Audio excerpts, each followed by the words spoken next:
Oops. Hi. Oops, it's okay. We're winging this. Hi, everyone. Welcome to In Response Interviews with Intriguing Internalizers. I am Mia Park, and this is my interview series. I'm interviewing an intriguing internalizer every single day. And an internalizer is someone who processes the outside world internally in very cool ways. So I am so excited about this project because I get to see my friends from all over the world. I'm very lucky. I met some pretty cool people. I have some pretty interesting friends. So we're going to meet Daniel Saracino. Hi. And I just told him before this, I think he's just a little bit interesting. So I'll tell you about Daniel. He was born in Italy, but he spent 5 years going to school at an ashram in India, where he learned how to play spiritual music, right? Playing harmonium and singing. And then became an architect in Italy, but moved to China and was living in China for years and now lives in Thailand. So Daniel speaks Mandarin and Italian and English. And am I forgetting a language? Is there anything? Music? No, no, no, no. Well, a Speaks, speak, little bit of Hindi, but it's right, you went to fading away. school there. Yeah, yeah, yeah. So that's been, we talk about these human beings as like a laundry list of things, but really the flesh and blood's here. So is there anything else you want to say about yourself? And my tag, no.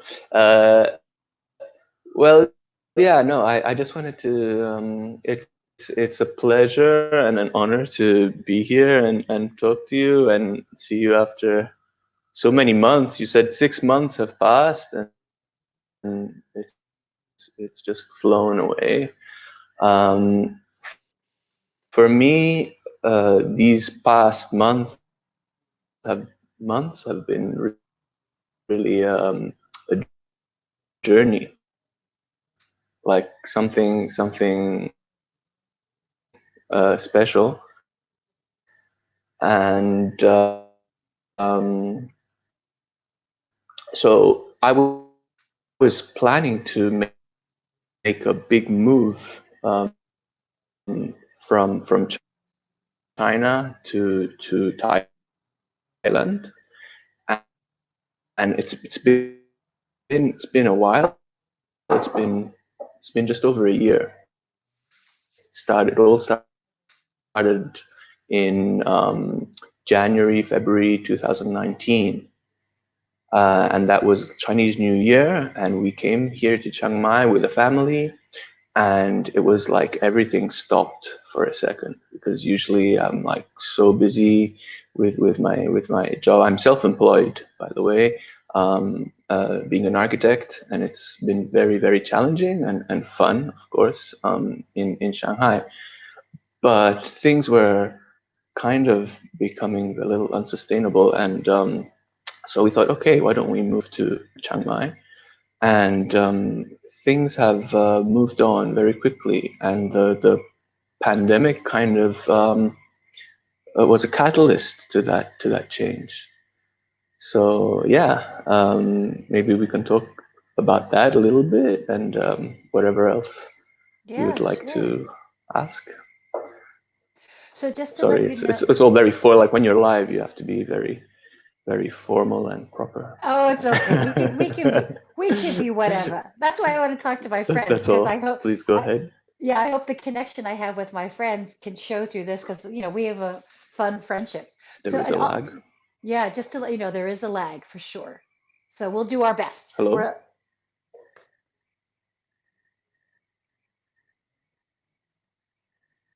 We're going to do this alternate time and space Okay. thing because there's a There you lag. are. Yeah. Go Okay, cool. ahead. So having you grew up going to school in an ashram, Yeah. and you also have now this lineage. We met doing Tai Chi in Shanghai, and so you have a spiritual lineage there as well. So I'm wondering what philosophical or spiritual response you're having right now in time and space to this pandemic.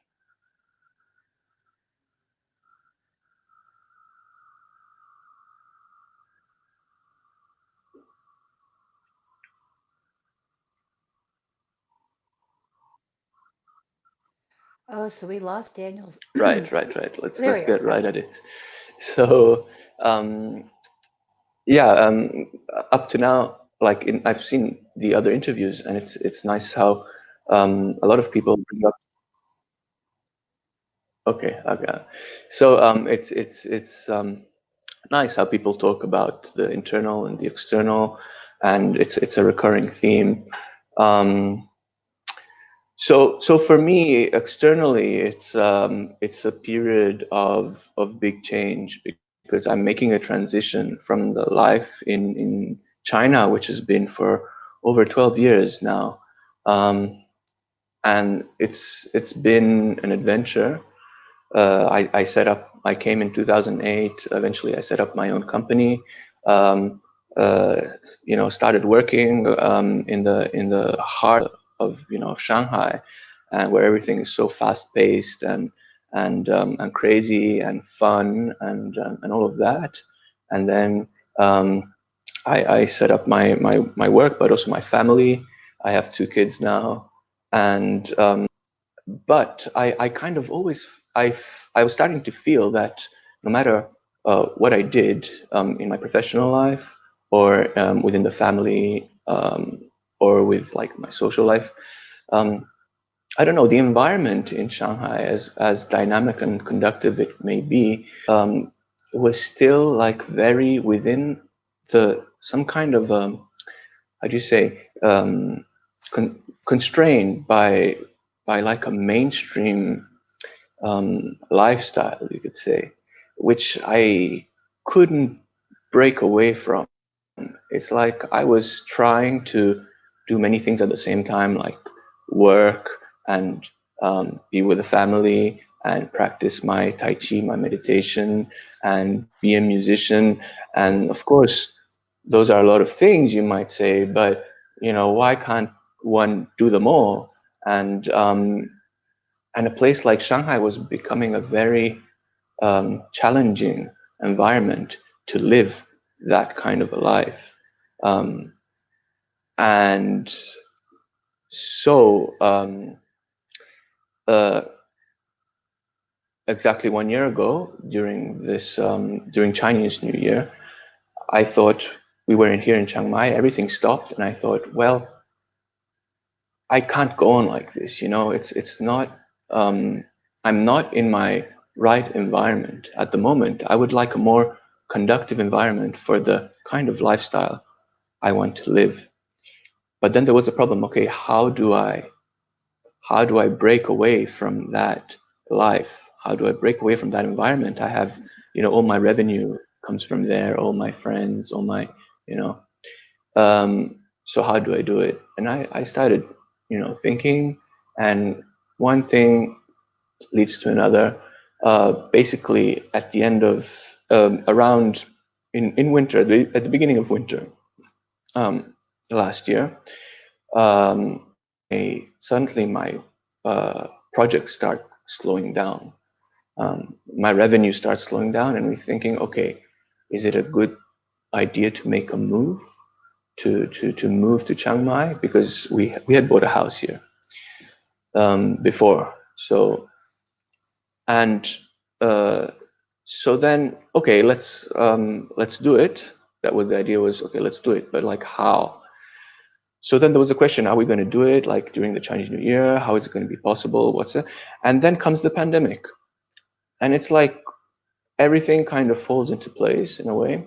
Um, and so we just decided to, at the beginning, when in China it was still quite a problem, and in the rest of the world people were still not realizing what the dimensions of the situation were.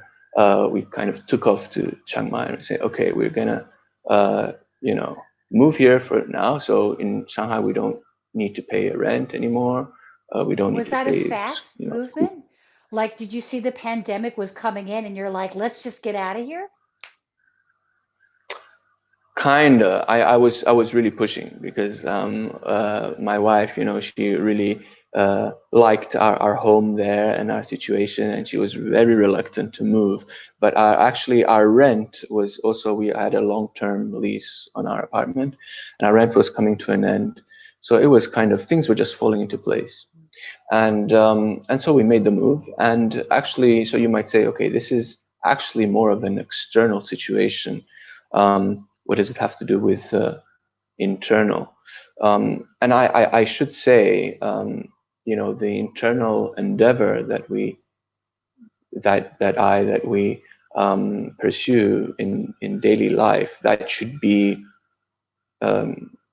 affected. I mean, it is affected, but uh, it's kind of separate from our external situation. I mean, I could be anywhere in the world, living any kind of life, in any kind of environment, but still be able to pursue my, internal kind of endeavor, internal development, and that I totally respect. But I think it's also true that we all have some kind of, you could say, um, fate or destiny or some kind of thing that we would like to accomplish in our external life. And I came to the realization that I'm getting older. I've done my playing around in Shanghai. I've experimented different things. Um, Now it's the time, after a certain period of years, it's a time to do something, like I really like, that I really want to do, some kind of a cause, like people look for a cause or something like this. And I would like to say this is something totally external in a way, because my primary cause is of course internal, is self mastery, self knowledge, all that kind of a thing that we all know about.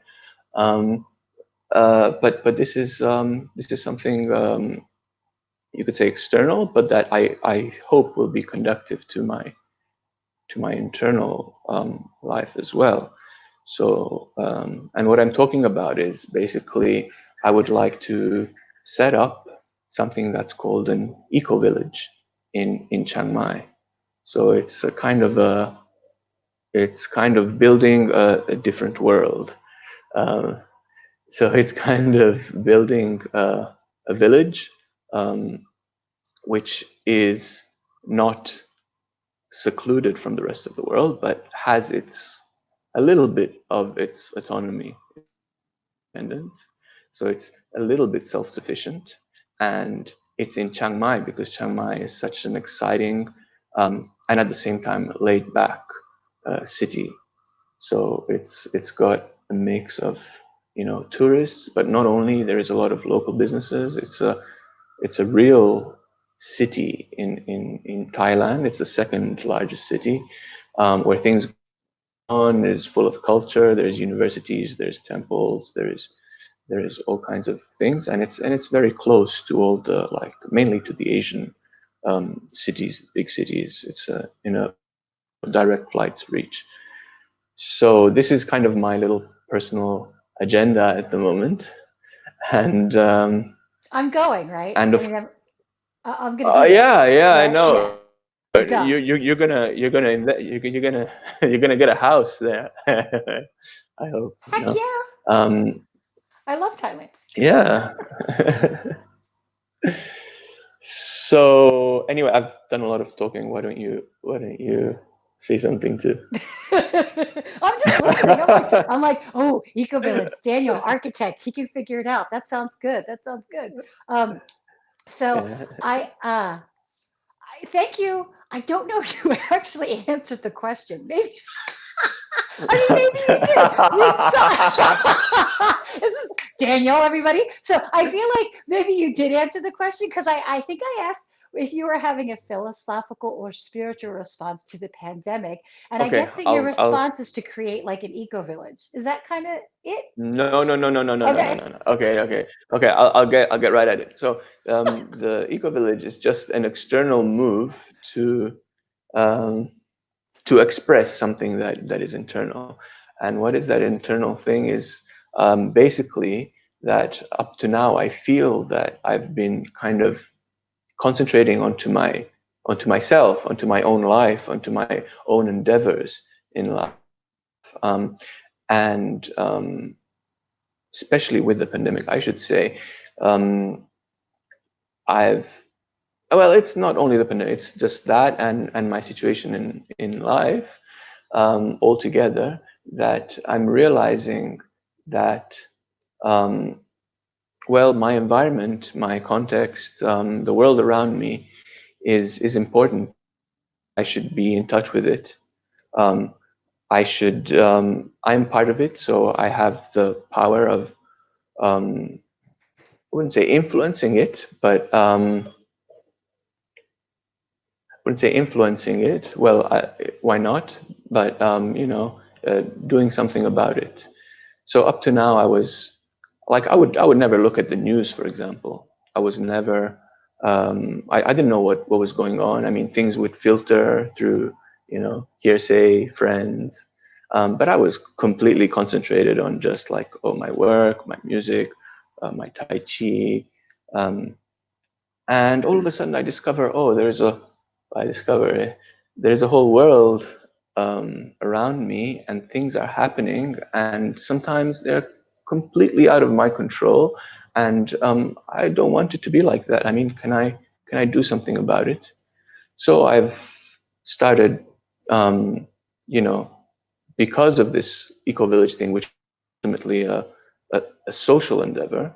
Um, I've started trying to reconnect with social media, which I wasn't very much up to now, and started looking at the news and all that kind of a thing. Um, and yeah, also, for example, I've started looking for new ways of making money because my practice has slowed down significantly. I'm self-employed. I mean, we were talking about that. So not having a secure income is a big issue, and that it's also a big issue as in regard to developing yourself into a higher, you could say, higher frequencies, you might say. So when the material world kind of pulls you down, it's not so it's a big deal. I mean, it does pull you down. So it's good to have that kind of material security. And yeah, my job was sucking a lot of my energy to now. And I kind of discovered finance recently. I discovered fintech. So I'm playing with currency exchange recently, and it's something I would have never dreamt of doing before. Oh, And but interesting. it's cool. It's cool. It's a way to make money with money. To make pure money, to just deal with money in its pure form. Without any intermediaries. So that's Yeah, it's interesting. We talk about like the inside world and the outside world. And part of the reason why we happen to agree on this like spiritual paradigm because we've been studying the same type of Tai Chi. Like we are in the world, like, right? We are of the world. Like we're not monks in caves, and that might help people sometimes, but the householder path, right. I feel like, is really the most challenging. I mean, because we talk a lot about pressure, when Absolutely. we need pressure in order to evolve and almost to test ourselves. So financial pressure right now, for real, especially with freelancers like you and me, we don't work with corporations. We don't want to work with people like that. And then comes a global pandemic, pardon me. So it tests our resiliency against in the real world, including money. So if you're doing this like currency exchange thing, I'm not going to say it's shady. I think it sounds pretty legit. I mean, like, you do your thing, whatever. I mean, we have Idiot. to, right? We we have to do. I was putting a lot of pressure on myself somewhere in the pandemic to like. I am creating a yoga nidra teacher training online because my trainings got canceled, and it's sustainable for me, right? Like I'm an actress and a yoga teacher. I got barely anything going on now, like kind of like there's no acting, right? So Right. anyway, but I was putting all that pressure on myself. Like, I have to do something to make money. And then this interview, like the 30 days of free yoga nidra, that was just my save up, right? But then this idea of this interview series came up, And this was the right kind of my response to the kind of pressure I'm facing now. It's more authentic to me right now to not worry about the pressure of finance and do this interview Right. series because it speaks to what I feel is what I need to do and Sure. what I feel like. So I think it's great that you picked up and you kind of felt the pressure of your lease coming up. I can imagine the pandemic kind of surrounding you or coming into Shanghai or however you want to say it, and you're like picking up your family and then moving to Chiang Mai probably faster than you would have normally. And then now you're dealing Yes. with like not shady currency exchange to make money. So I think that's a great result. And this eco village sounds super, super exciting. Do you need like investors Yeah. or anything like that? Like what's going on with that? Uh, it's a long story. I started looking at big investors and doing it, developing it like a real estate project, basically, like a normal real estate project. So like from top down. Mhm. And the more I investigated that, the more I thought, no, this is not what I want to do. I want to do it from like bottom up, like roots, grassroots, build it that way. So involve people that are sincerely interested in this kind of initiative, in this kind of lifestyle. Of course, they will. I mean, they will be. They will have to contribute financially as well at a certain point, Right. which is the challenge because usually When all we the people can. that are, all those more like hippie. Oh yeah, I love that. But then like when it comes to putting down the money, um, it's a it's a different story. I'm kidding. But let's see how it goes. Let's see how it goes. I really want it to be something that's heartfelt, and it's not like a random abstract, um, DIY project. I want it to be, I'm a professional in my field, so I want it to look spectacular, to be spectacular, and to be a different way of approaching, a different form of lifestyle, you could say, or a prototype of a different lifestyle. Sounds very utopistic, but I know. But we start and we see how it goes, and I'll be Right. sharing um, I'll be sharing all that information and about the project through different channels. I just opened a Facebook page, which I don't know how effective that will be, but I will refine the medium as it comes. As needed. Cool. Well, we're at about time. Definitely if you're on watching this on Facebook, you can see above for Daniel's information. And if you're watching this on YouTube, you can see below for Daniel's information. So follow his Facebook page about the Eco Village. I will, because that sounds really interesting. Um, Daniel, buddy, it was so good to see you. So So good nice to to see you meet. too, Mia. Thank you for your time and everything, and thanks for watching another interview with an intriguing internalizer, Daniel Saracini in from Italy Chino. via Chino. I'm sorry, like don't even know your last name. I'm sorry, but from Italy via India via China now in Thailand. And cool. So make sure to like my Facebook page, follow my YouTube channel, and we'll see you next time. Thanks so much, Mia. Thanks so much.